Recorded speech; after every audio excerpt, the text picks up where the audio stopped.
Hello and welcome to Get Focused with Bill K and Gina Faye. We're sitting here tonight. We're going to discuss, and I posted this on the Facebook, and I sort of gave the idea, and then Gina edits it for me, makes it sound all pretty, and we really were captivated with Melanie last episode, and very dear friend of ours, and her story, and she left something lasting with us, and that's follow your heart. And Gina had brought up that she wants to discuss that more in depth and what that really means to us, and hopefully to you. So, welcome, Gina. How are you? I'm wonderful. Look who I've got with me. Yes, I see. Doesn't look very pleased to be. Oh, he's fine. He really is such a little love bug.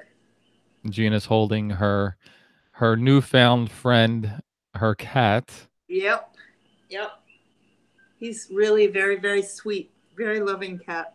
Best cat I ever had, I think, really. I have to say this, that I was never ever a cat fan, and my daughter, when she was very young, talked me into it one year for her birthday, Yeah. and the cat ended up very close to me. Yeah. Then it led to more cats, so we have two cats in the house, and they both gravitate and follow me to where one of the cats will not let me shave. I In the morning when I get up to go to the gym and brush my teeth, he's in between me and the sink bowl. So he's on the countertop and I'm trying to brush, and it doesn't matter to him that he's getting wet.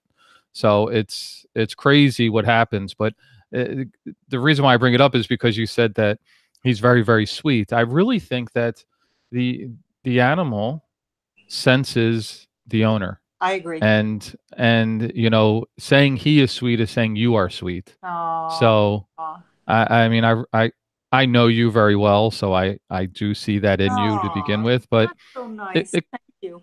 it kind of makes sense though, right? Because Yeah, the energy. Cats read yeah, they like feel it. That's what they feel. unbelievable. It's so interesting because I was sitting with one of my clients today, and she is very, very empathic and very intuitive.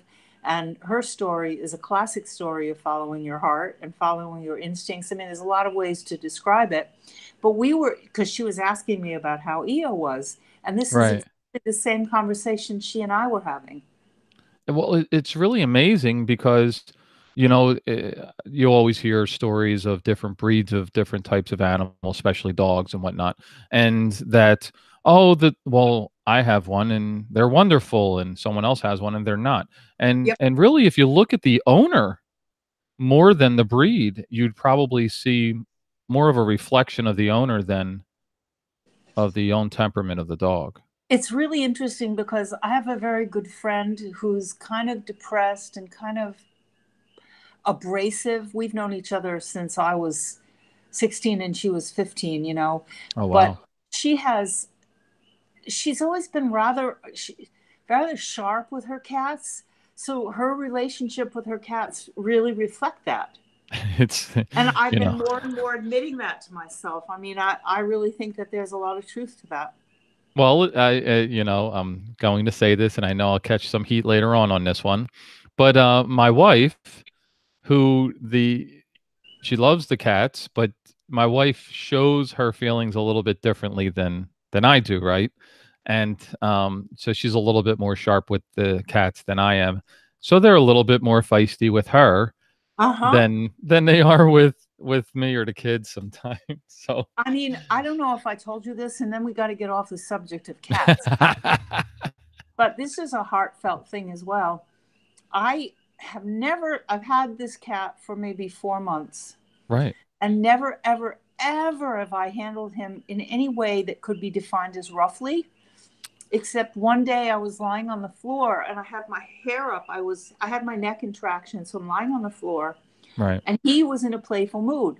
So he's playing with my hair and it's hurting like hell. And I'm like, dude, stop it. And I gently tried to move him, but he was right back there digging around in my hair. And I picked him up. I moved him quite roughly, quite abruptly. Right. And the look that came over him, he hung his head. he looked up at me from a hung head as if to say, "Oh, I'm so sorry." I'm like, "Oh my God." That's I crazy. felt like I was like half an inch tall. That's crazy. It was really, I've never seen a cat be so expressively contrite and apologetic. I mean, I couldn't believe my eyes. Well, and correct off the cat subject, but in the same aspect, it's amazing how we interact as beings, with body language. And it Oh, would be a wonderful episode one time to discuss body language and how it affects and reflex. and Re, energy. yes. And energy. Yes, because it's all wrapped in the same, right? Well, I often think that when you're walking down the street and somebody goes by and they compliment you, nice shirt or nice haircut or whatever, I think that what they're really trying to do is say, "I really like the energy I'm picking up from you," but we don't have the language to say that to each other. Right. I So totally that's how we agree. do it. I think that the way I read it, when somebody says, "Oh, nice hair," to me, I mean, obviously I say thank you, but what Right. that is telling me is they're picking up on something energetic about me that they like. Oh yeah, definitely. I one of the Audible books that I'm listening to right now is Likability, and Huh. it discusses that 100% of how what we give off is what we receive, and Oh, amen. I mean it's just it's amazing It's stuff, and unbelievable.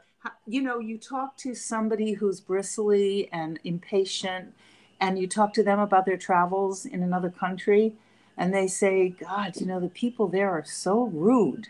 yeah, But then you talk to somebody that's patient and kind and, just a decent person, and they say, "Oh my God, the people," and it could be the same country, but right, two people have such a radically different different perspective of it experience.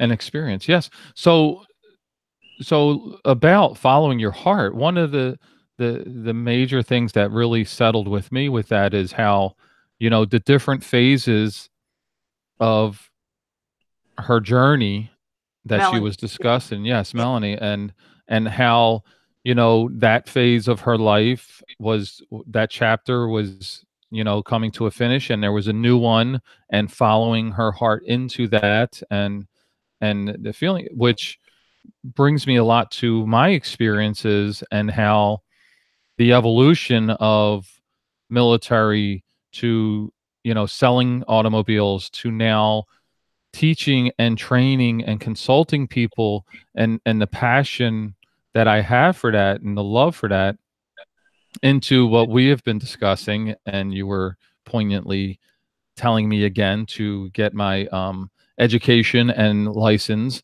because of my my heart, all the way back from when that one question you asked me, what is it that you want in life? And I said, I want to help people. And when you told me the best way to do that is to help myself first, um, it's led me down this road, and my heart desires and loves helping, right? And so I have been recently following that into what more education I need and requirements in order to get my licensing and my all the certifications for therapist. And I I haven't done a whole lot of research yet, but I really like the notion of behavioral therapy. I don't Cognitive know. CBT, cognitive behavioral therapy. There you go. That sounds No, good too. I don't think you'll like it. No? See, I I don't don't that's what I mean, like, I'm just I don't starting, Yeah, yeah. so You have to look into it. I mean, you know what? You can go on YouTube and just type in search for, examples of people doing cognitive behavioral therapy, and you can pretty well figure out if that's something that's going to resonate for you. It's a really good starting point though. When I was in graduate school, I learned all kinds of different techniques. And then postgraduate, I learned lots of other techniques. And I don't want to say I hardly use them anymore, but what I use most of all as a method of working with people that I find to be hugely effective is my presence. And not my presence, but creating that space for people Yeah, and I can listening understand that. from my heart, listening to them from my heart. Because when I do that, when I go into a session with another person, well, I found this over the years too. If I have an agenda, a plan for how I'm going to work with that person, never, ever, ever does it play out the way I think it will. So I gave it up on that a long time ago. And all I do is follow their lead. I listen from my Yeah, heart. and that makes total sense, and it leads me into, just like we were discussing earlier, what our weeks have been like, and what you do. You work with patients and people and their situations and helping them within the institute, and I work with clients in sales and teams of people, and we had a whole new software upgrade and all new training, and it's been challenging but a wonderful challenge. And one of the things that I've come to realize, everyone talks about that, like you just said, having a plan on how I will treat. Well, even in sales, right, you have your fundamental, your foundation, which is your education and whatnot, but how you apply that to each situation is very unique. But the only way you can do that is if you do have that foundation. So so all the education and everything. The foundation gives you the credentials, Correct. but I think every one of us can do it in our own unique way. We can listen and be present. We can hold the space for anybody and everybody. But Right. if you want to go into the training fields, if you want to go into the fields of therapy and have any legitimacy, unfortunately, You have you to have the piece of have paper. those credentials. But I don't think that I don't know, I don't know. I think that my training was incredibly valuable for me, but I think one reason that it was so valuable is that it was mostly experiential. I Right. was clients in a next to free clinic in graduate school. Right. But isn't that from the research that I've been started to do, is that that's a requirement for that field, is to it's not a classroom with Oh God, books, and it it's it doing depends. it. It depends on the training that you do. I almost went into social work training, Okay. but I found that that was much more theoretical Oh, okay. in focus. But marriage and family therapy is specifically, I mean, every school has a different way of Right. delivering that training as well. Right, just like My, every state yeah, has. my school had a clinic for the local people in New Haven, Connecticut. Right. And I was obliged as a student to provide services to these individuals and families and couples, and they paid $5 an hour. And I was sitting in front of a one-way mirror being watched by, it felt like the whole freaking school. And I had no clue what I was doing. I was terrified. But the Well, people knew that that's what the deal was, and they right. accepted it. But see, I also feel that that's a big part of it as well, right? So how do you learn? You learn through trial. You Doing. learn through doing it. And, just like that's what I try to explain as I teach, right? And as I'm coaching these individuals and their techniques and whatnot, is that the only way you're going to get better at it is by doing it. I can Well, sit here all day long and tell you what to say and how to say it, but you're not going to do it that way without trying it and doing it. You're going to learn your own way. exactly. You have to learn by trial and error. Right. And ultimately, that means following your heart as well, because in order to follow your heart, you have to know how to listen to your heart. Right. And that's not always easy because we live in a culture where we're not trained to do that. We live in a culture where we're trained to follow the fish that are swimming upstream against the tide, rather than swimming downstream and letting the tide carry us. And we Right. think that that's what we're supposed to do. We look around us and we see everybody swimming against the tide, and we're being informed of what our goals ought to be by what we watch other people doing. Whereas if we listen to our heart's inevitably going to tell us, dude, The right it's way to a go. lot easier if you swim downstream. You're not going to expend that much energy.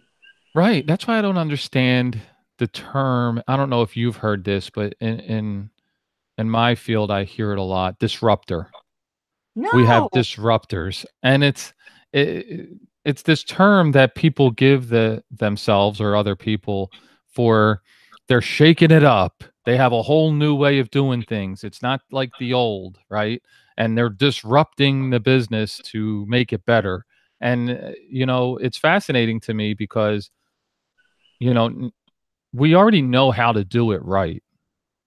You know what I mean? Because what it's is already right? been What is right? What well, is right? okay, so maybe you're right, see, and that's why we're here together. Because I know, maybe but I'm right isn't the curious. I'm really. You say we already know how to well, do when it. I think of right, I think of effective. That's a different thing. Okay, How we so already know how to be most effective, and I. correct. So, what is the way to be most? What do you know in your heart is the way to be most effective for yourself? Never mind Alright. globalizing it, but what is it? What does that mean for you? For me, it's being in the moment. It's not trying to be 10 steps ahead and not thinking about 10 steps behind. It's about being right here.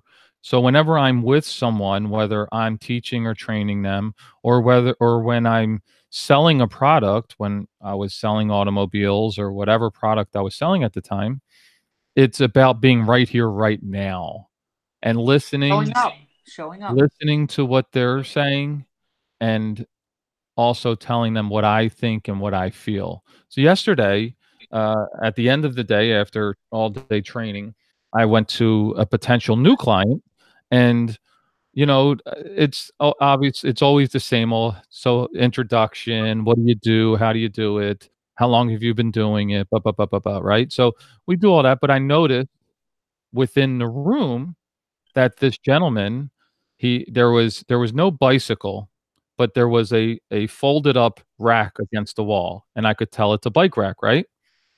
In his office, he's the general manager of this store. So it's a very nice office, but he has a nice looking bike rack, right? So, and then I noticed a couple little statuettes on his bookshelf. So I mentioned so do you cycle? And yes, I do. Oh, wow, because I cycle with Anthony, my son, and, so we got into that conversation. So Suddenly, you have a deeper connection than you ever had before because you found common ground with the man. and that is one of the fundamental things that I try to explain to people that I'm teaching and coaching is that we're all people. We all have differences and similarities, and it's just realizing that and understanding that and being in that moment. Don't try to rush it, don't try to get to the finish line. We live in a society where everybody thinks you wake up and there's the finish line. You're there. You won. Bam. And they don't enjoy that journey. They don't follow their heart like Melanie is doing, and you know waking up one day and saying, "You know what? I'm not ready to go back to San Diego. I need to stay here a little bit longer because that's how I feel. That's what feels right That's to what my me." heart tells me. So let Right? me ask you a question. Yeah. When you're talking to the people that you're training, do you do exactly the same thing as the people as this new potential client? Do you find common ground with them as well? Do you take the time to do that Yeah. in relationship with them? So, I believe I do, and you Good. could tell me. So, my approach, and it's not premeditated approach. It's really whenever I speak to anyone, whether it's a large room or just a small group or single individual, is I like to have them tell me, explain to them what they think and feel. So when you're going through the process, what is your What's it thought like for process? you? Hmm. What do you feel? What do you think when you're sitting there and you have a customer with you? what is your thought process as far as what maybe they are thinking? You know, what Well, more importantly, than to try to figure out what the other person is thinking, is to focus in on what's going on for you. right. What are you feeling right now? Are you feeling nervous? When there's really no reason to be nervous, chances are pretty good you may be picking up on some nervousness on their part. Right, or maybe because you're feeling nervous, you're making them nervous. Because You I'm a can't make them anything. well, not you make them feel the same anxiety that you're feeling. You can't make them feel anything. I understand that, But the but more what I grounded you can be, mean the more centered you can be, the correct. more centered they can be. It's like a child. So a child is having a meltdown.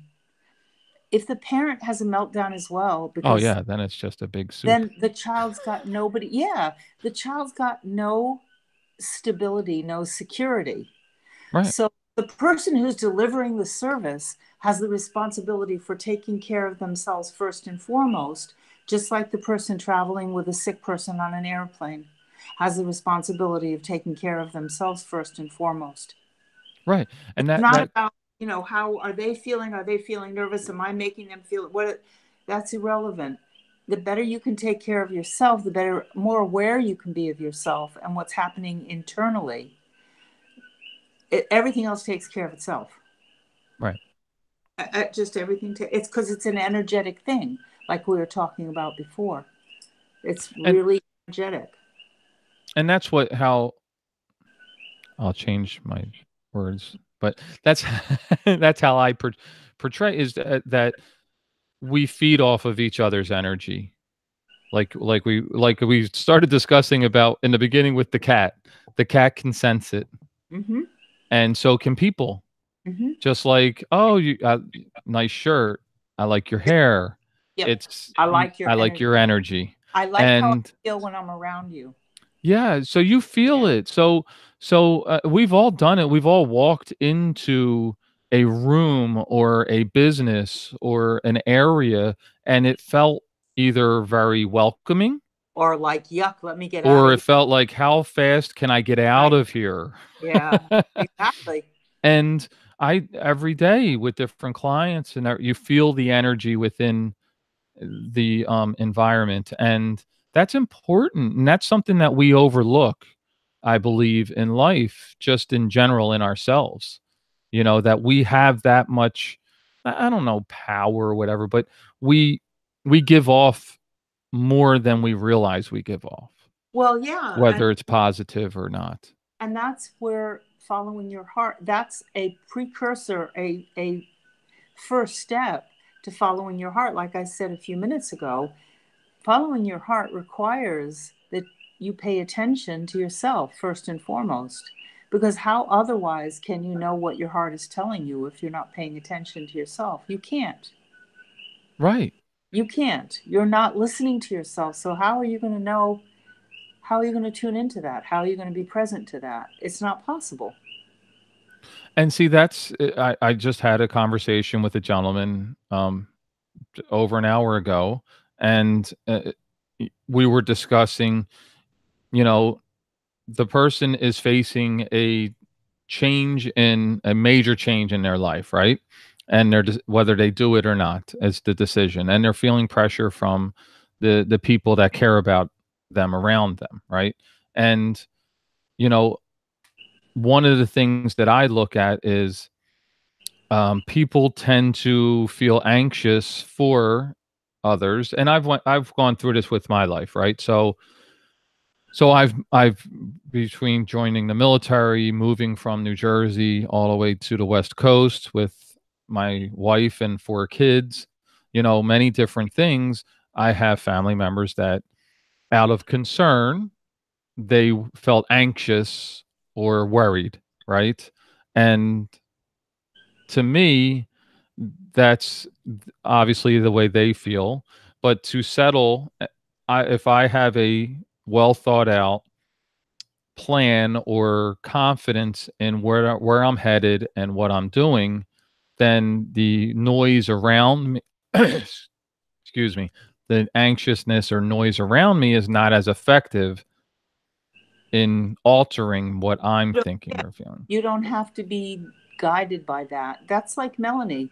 You know, Right. I'm sure that she had plenty of people who loved her in San Diego who said to her, "What are you doing?" Yeah. Right. But she didn't let that noise stop her listening to what her heart was telling her to do. Some people might call it intuition, some people might call it instinct, some people might call it lots of different things.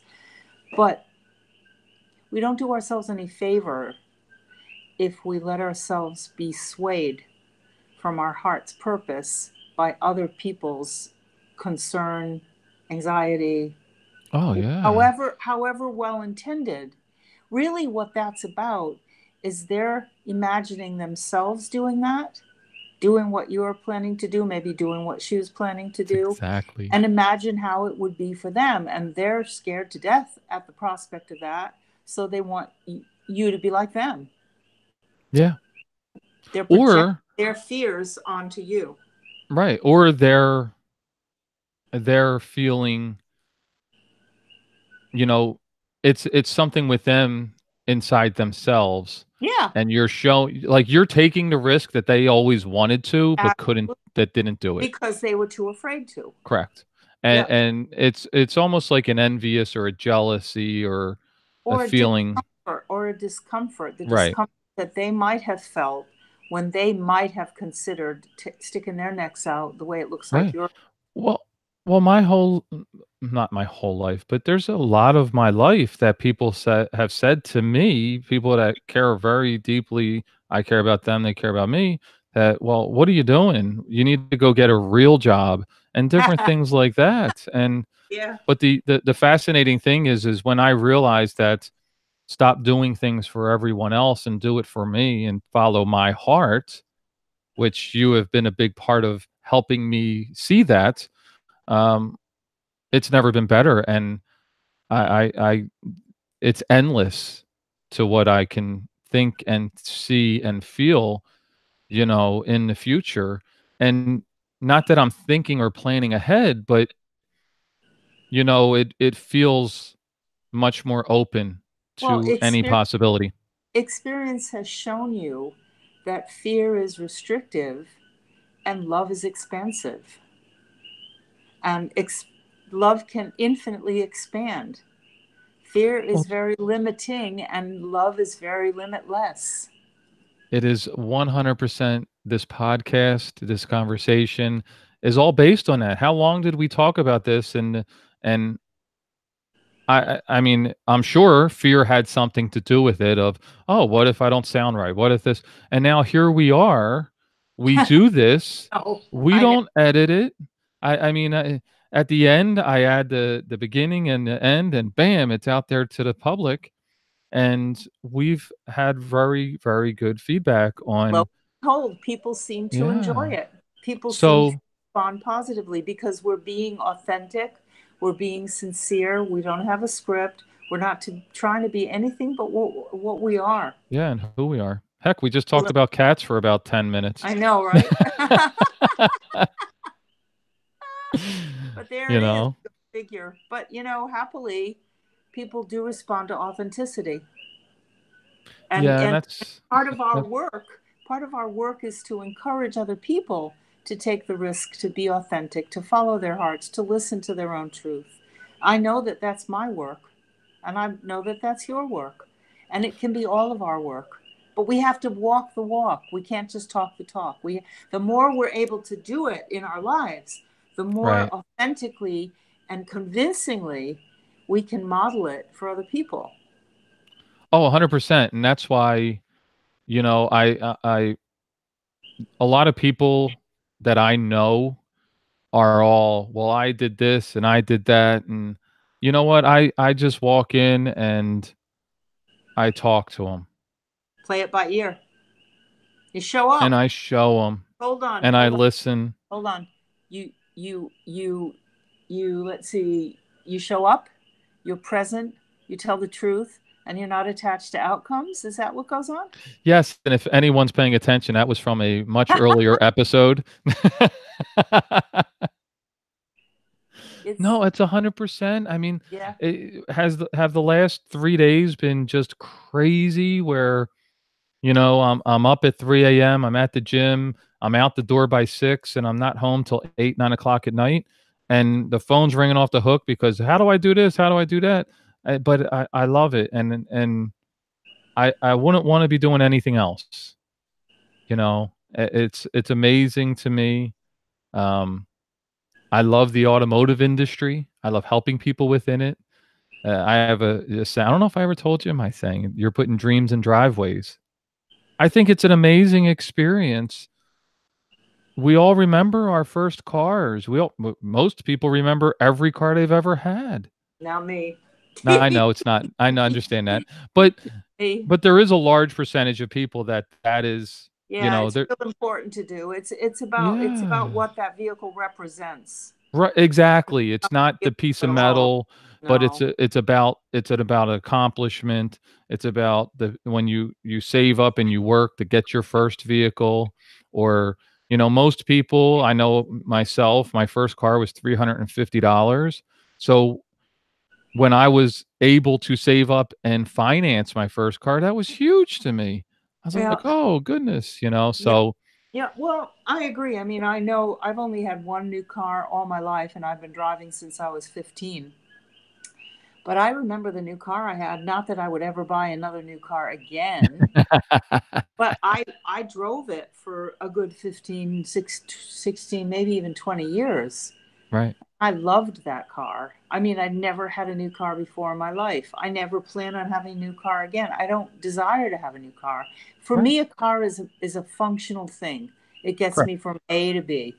That's fine. Know something funny? I'm not much of a car person either. Ah, Yeah. shh. I yeah, don't tell anyone. Oh no, please. I enjoy vehicles and what their function is, but I'm not, um You don't care about them that much for yeah, yourself. it's not the motivation for me, No, you it's know? it's the opportunity to get to know people and to work with people in that kind of capacity around their Yeah, dream. I love the interaction. I know. Just like, I your approach with what you do, hmm I know. I you love it. know? You don't love the paperwork and the Oh administrative part of it, no, which is part of it. You love the interaction. it didn't used to be part of it when I had my own private Nah. practice. I'd write a quick little note after I saw somebody, and I'd be done with it. And I still run my private practice that way. But this is a state licensed facility that I work for. And the Right. insurance pays people, and you have to demonstrate to insurance, what you've done and why you've done it and how you've done it. I I don't understand. like it. I'm not following my heart in that regard, but the opportunity to work with people who are really, really suffering and who feel like they've come to the end of their tether and then watch them turn around in a matter of weeks is Yeah. mind blowing. And that's following Mind your blowing. heart. Mind blowing. Marvelous. So, I understand, and I am 100% with you, Yay. and we're gonna wrap it up there. So, I Oh, hope that everybody listening definitely, follows their heart and understands. Gina, I'm sure will reiterate what I'm saying here, but if you have anything to say, anything at all, please go to our Facebook page.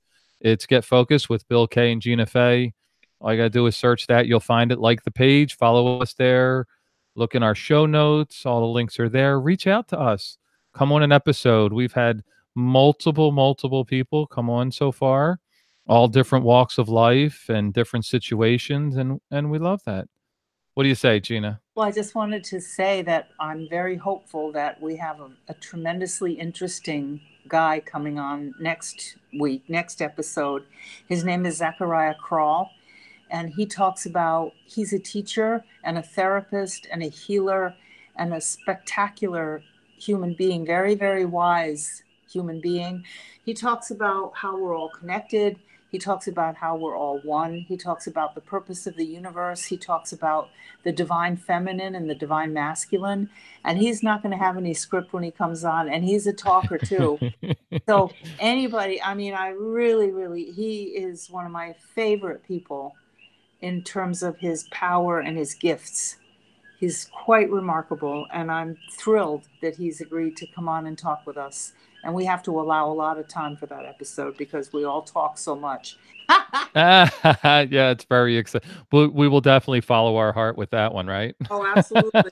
And it's going to be a really enlightening and you know, I think it's going to be an excellent episode because he's got so much wisdom that he just loves to share with people. It's exciting. I can't Yeah. wait. Yeah. So we're going to wrap it up there. Thank you so much, Gina. Thank you. Remember, everyone, if you enjoyed the episode, please make a comment, write a review, hit the stars, share us, tell a friend. We want to speak and hear from as many people as possible. So everybody have a great week, and we'll talk to you again.